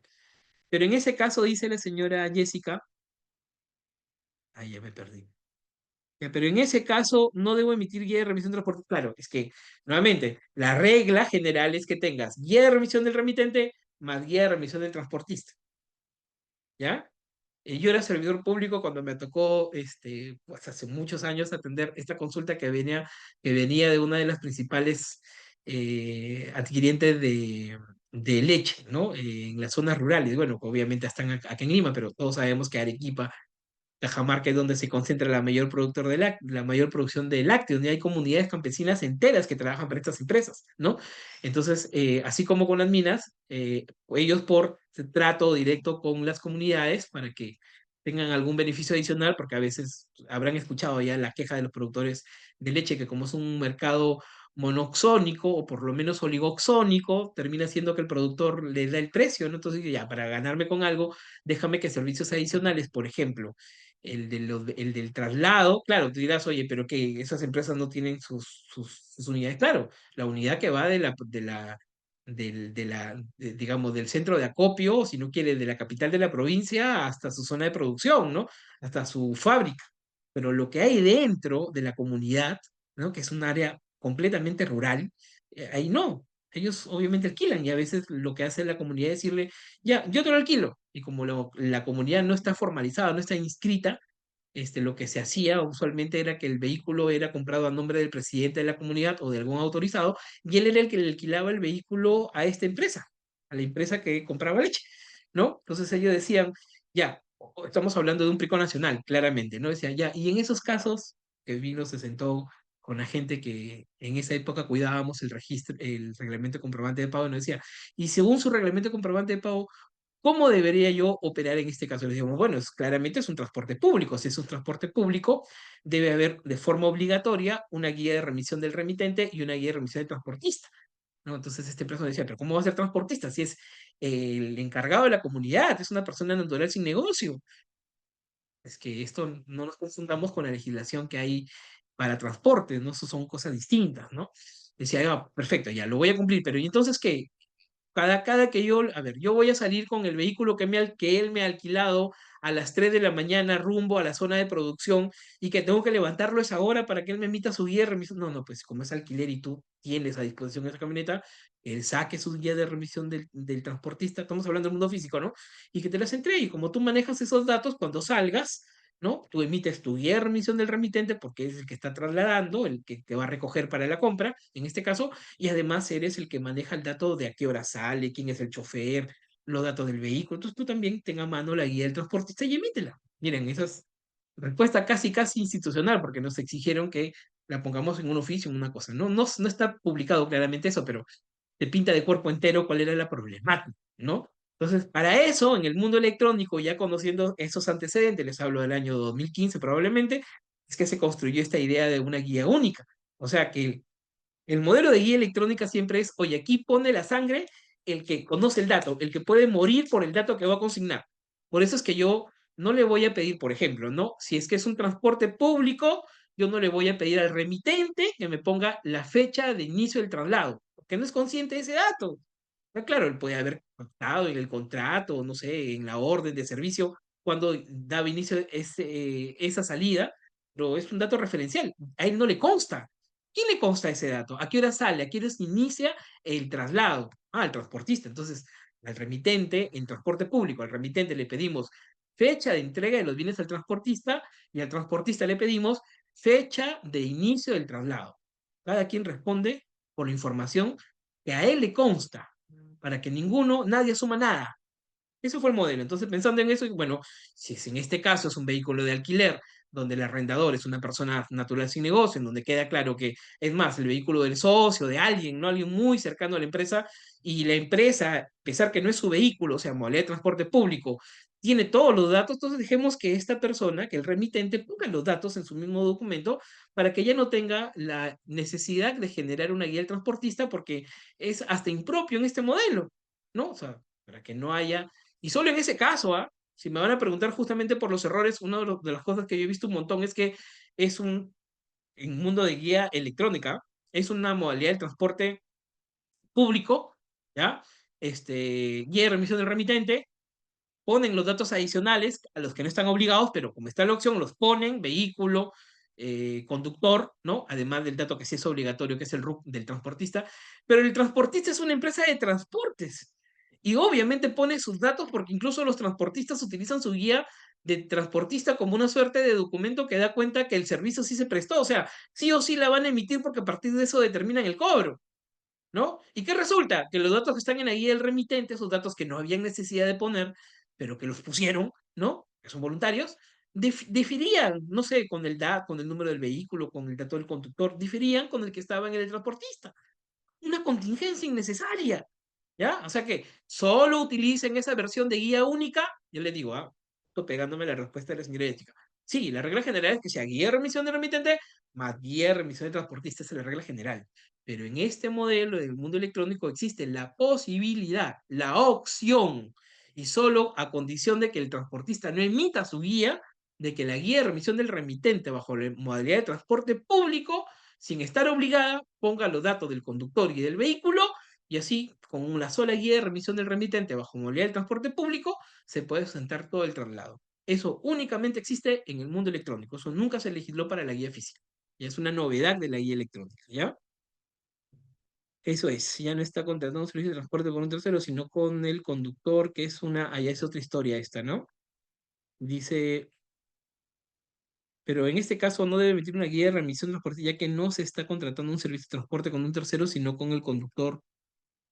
Bueno, es cierto que suena que se ha vuelto súper pesado en esta revisión, y por ejemplo, una de las cosas que a mí me parece un exceso, ¿no? Que en realidad no me ha tocado defender un caso en donde la observación sea puramente esta, porque también hay resoluciones del Tribunal Fiscal en donde sostenidamente se ha dicho que si el error es es del proveedor, eso no puede ser razón para que a mí, como cliente, se me haya desconocido el efecto a partir de la omisión o la ausencia de algún dato dentro de la guía. Me refiero a que es una... Dice, a ver, ¿quién dices que es el conductor? A ver, dice que es transporte público. Dice, ya, perfecto. A ver, la guía del transportista tal. Bien, en la guía del transportista, ¿quién es el conductor? Miguel Ríos. ¿Miguel Ríos estuvo en la planilla del transportista? No, entonces la factura es falsa. El tribunal ha dicho, no, no, un ratito. Eso es obligación del transportista. Cuando tú me digas que además de eso como que la cereza del pastel, pero que además hay una serie de incumplimientos que son imputables al emisor de la guía, y sí, desconocemos la operación, pero si tu razón de observación del documento es únicamente el hecho que el conductor no esté en la planilla del transportista, eso no puede ser razón para que le desconozcas el efecto tributario. Ojo, que si una que intenta hacerlo, y como regla general, siempre lo intenta hacer, va a mirar la planilla de tu proveedor, ¿no? Entonces, ahí sí insisto que es excesivo o no, pero claro, es que SUNAT quiere ponerte en el reparo, o sea, en el cierre de tu requerimiento, y dice, mira, has incumplido con esto, no está este dato, no está lo de acá, no está lo de aquí, no está lo de... Y encima el conductor del transportista ni siquiera está en la planilla para remate, ¿no? Es una cosa como que ya la exageración, de tal forma que cuando le toca discutirlo en el tribunal fiscal, los vocales en el tribunal dicen, sí, pues no te pases, ¿no? Ya demasiado, ¿no? Claro, porque hay otras cosas adicionales, pero si la razón del reparo es únicamente el incumplimiento de alguna formalidad del proveedor, entonces eso no puede ser razón para que a ti te desconozcan el efecto de la operación. Eso que quede claro, eso sí, posición sostenida en el tiempo para el tribunal fiscal. No, señora Gladys, perdón, no he dicho en ningún momento que el socio no pueda alquilar. No, el socio puede alquilar, por supuesto que puede alquilar, eso es absolutamente normal. Lo que le he dicho es que si el socio alquila, no siendo vehículo de la empresa, ese traslado, ese transporte se tiene que tratar como público, no como privado. Es lo único que he dicho. ¿Ya? Por favor, en ningún caso he dicho que no se puede alquilar. ¿Ya? Muy bien. ¿Qué más? Sí, claro, en el caso de alquiler, la regla general es que haya guía de transporte, salvo que vayamos por la guía única, una opción, este, o vayamos por la guía única, les decía, que es una de las opciones. Bueno, y la otra es que exista evidentemente la guía del transportista, ¿no?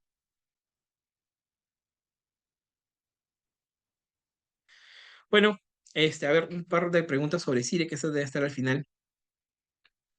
La grabación de la charla, creo que ya me pasé de a ver, más atrás. Si tengo facturas emitidas, señor Salvador, por Diners, pero en CIDE siempre figura en ámbar, ya que el IGB no cuadra con la base imponible, código 325. ¿Qué se debe hacer con esa factura, ya que está llegando todos los meses? No, normal, hay que registrarla. Hay que ver la razón por la que no cuadra, probablemente porque dentro de la facturación de Diners, claro, estamos hablando de estos documentos emitidos por titulares o generadores de medio de pago, que no sé qué, ¿no? No me acuerdo el número de documento, pero puede ser que haya alguna parte de sus ítems que es una operación no grabada. Y hay que ver ahí probablemente cómo está generando la Diners. A lo mejor no está incluyendo los datos en el campo que corresponda, por eso que cuando llega a la SUNAT, la información se totaliza y el IGB no cuadra con la base. Entonces hay que mirar el detalle. ¿No? O sea, si hay un IGB, obviamente hay que utilizarlo, ¿no? Yo sé que hay un IGB porque es lo que pagué, ¿no? Entonces, hay que ver si eventualmente la observación es esa, que se están acumulando bases en campos que no corresponden, porque hay alguno que es una base no grabada, digamos, ¿no? Eso es lo único que hay que tener en cuenta. Pero de ahí sí, o sea, el hecho de que tenga una observación no impide que yo registre o que yo note el documento, no es impedimento de, es solamente una llamada, ¿no? Dice, oye, revísalo. Pero una vez que esté acreditado, listo, se acabó, está perfectamente válido. Muy bien, eso es. Les agradezco enormemente, gracias a Bitlis por la tan bonita invitación y ojalá que nos veamos nuevamente en una actividad similar. Muchísimas gracias, Andrea. Muchas gracias, Miguel. Vamos a lanzar ahora una pequeña encuesta que va a aparecer en sus pantallas. Los que respondan a esta encuesta van a tener acceso a toda la grabación completa del webinar y también a algunas preguntas que no se han podido responder por este medio. Nuevamente, muchas gracias a todos por estar presentes y espero que haya sido de ayuda para todos ustedes.